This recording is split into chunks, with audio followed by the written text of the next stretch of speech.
Martha's boot caught on uneven pavement, sending her sprawling, not into humiliation, but a kaleidoscope of binoculars and flannel.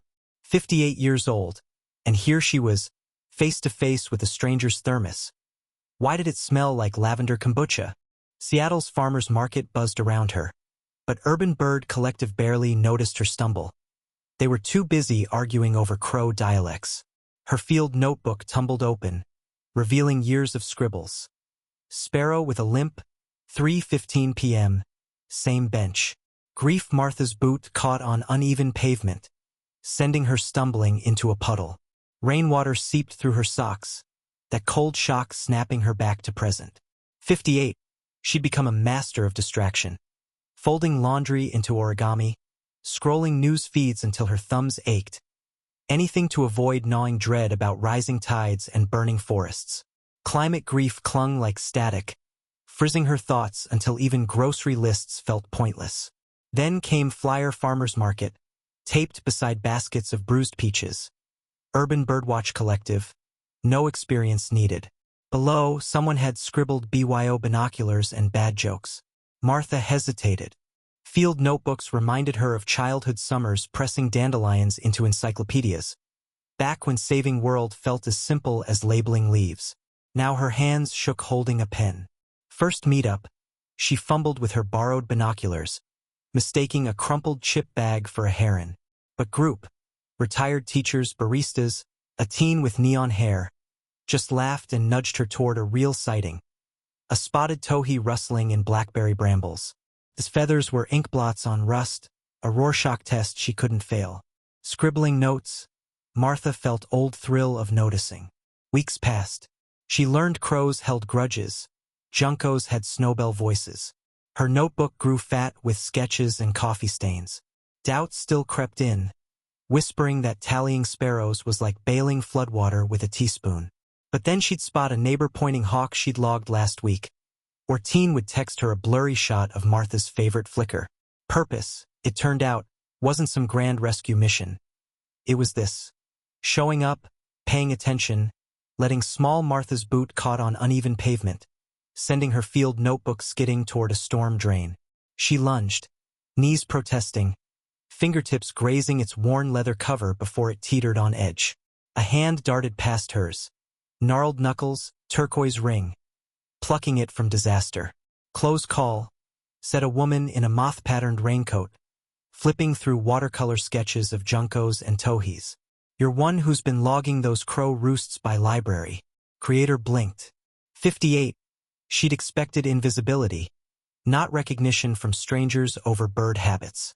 Turns out, Mothcoat was Nalini, founder of Urban Bird Collective, a ragtag group tracking how city wildlife adapted to shifting seasons. Their meetups happened Ballard Farmers Market, between honey stalls and a brass band that played suspiciously upbeat sea shanties. She hesitated. Joining meant admitting how empty recycling bin and climate petitions had left her. But Nalini slid notebook back with a wink. Crows remember faces. Bet they've been gossiping about you too. First outing, she fumbled binoculars like they were alien tech. Teens in group rattled off bird call mnemonics. Chickadees saying cheeseburger, while she scribbled half-legible notes on robins bobbing near bakery dumpsters. A barista, spotting their group peering pigeons, tossed them day-old croissants. For birds, he said, then paused. Or you. Vibes seem wholesome. Rain or shine, notebook filled. Not just species tallies, though she got weirdly proud of spotting a varied thrush, but margin sketches of kids pointing nests, of an elderly man scattering seeds for sparrows with military precision. One page held a pressed maple leaf, scarlet as a stop sign, beside a scribble. Migration patterns change. People can too. When municipal planners proposed cutting down a starling-haunted cedar for condos, Collective arrived hearing with binders of nesting data. Martha's hands shook, but her voice didn't. She cited dates, behaviors, way birds funneled autumn light into something livable. Cedar stayed.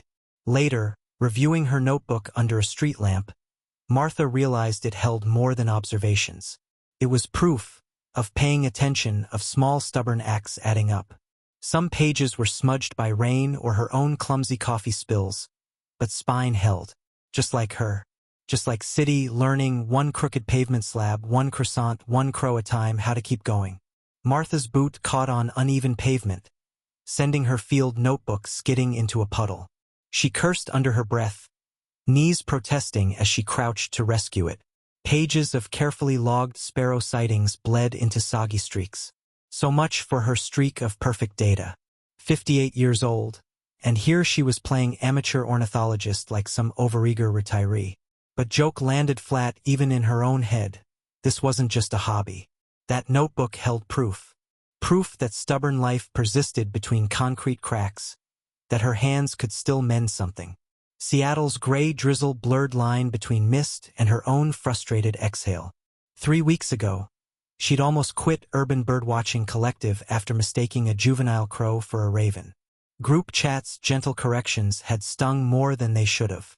But farmers' market meetups with others, granola crumbs dotting their maps, fingers tracing migration patterns over latte stains, kept her coming back. Their vibes were less enthusiastic hobbyists and more soft-spoken resistance fighters. She blotted notebooks' pages with her sleeve, smudging ink but saving bones of her records. A red-winged blackbird trilled from a power line, its call slicing through traffic noise. Martha grinned. That one hadn't been here last spring. Her pencil moved again, shaky but insistent. Every tally was a middle finger to doom-scrolling that used to swallow her mornings. Rain picked up, but she stayed put, squinting a flicker of movement in a storm drain. Probably just a rat. Still, she scribbled possibility, unidentified urban survivor, because noticing was point. Noticing meant caring. And caring, she'd learned, was its own kind of defiance. Martha's boot caught on uneven pavement, sending her field notebook skidding across wet concrete. A passing cyclist tossed it back with a grin, but her cheeks burned. 58 and fumbling like some rookie, she crouched to inspect smudged pages. Weeks of urban bird counts blurred by rain, when movement flickered in periphery. A streak of russet darted between dumpsters. Her pencil hovered. Not possible. Seattle's concrete jungle hadn't hosted a red fox in decades. Fingers trembling, she sketched fast. Pointed ears, bushier tail than coyotes. Doubt gnawed. Who'd believe her? Last month, neighbors smirked when she'd lugged binoculars to farmers' market meetups. Eco-hobbyist, they'd muttered. Retireless old lady chasing sparrows. But this? Proof climate shifts sent creatures creeping into cities. Proof life persisted. She lunged for her phone, knocking kale from a grocer's crate. Sorry. Wildlife emergency. Snap.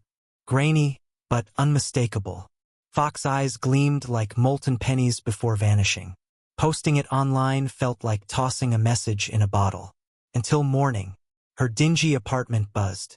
Texts piled up. Local biologists. News outlets. Even that snippy barista who'd rolled eyes her bird nerd tote bag sent a single word. Stunned. By noon, her shot trended alongside urban rewilding. Strangers flooded Birdwatching Collective's page, begging to join. Martha's inbox brimmed with shaky cell pics. Raccoon kits in parking garages, warblers nesting in traffic lights. Each reply she typed carried same vibe. Look closer. Your city's wilder than you think. Next meetup, 30 newcomers clustered under umbrellas, clutching notebooks. Martha adjusted bifocals, heart hammering. She'd expected whispers, not this electric hum of purpose. When a teen gasped, pointing to a peregrine falcon diving between skyscrapers, crowd erupted. Someone thrust a latte into Martha's hands. For Fox Spotter. Laughter bubbled up. Maybe age had sharpened her sight, not dimmed it. She flipped open her notebook. Rain be damned. Ink bled as she scrawled today's tally, smirking her own tiny goof. Forgot pen cap again. This was her start. Not with grand speeches, but with stubborn eyes and a page full of proof. Life wasn't retreating. It was adapting. And so was she. Martha's boot caught on uneven pavement, sending her field notebook skidding toward a storm drain, until a stranger's quick grab saved it. That near-disaster birthed Seattle's quirkiest rebellion, her Urban Birdwatching Collective. No fancy gear needed, just curiosity and her battered notebook, now filled with scribbles about sparrows gentrifying alleyways and crows stealing knitting supplies from seniors' balconies. 58.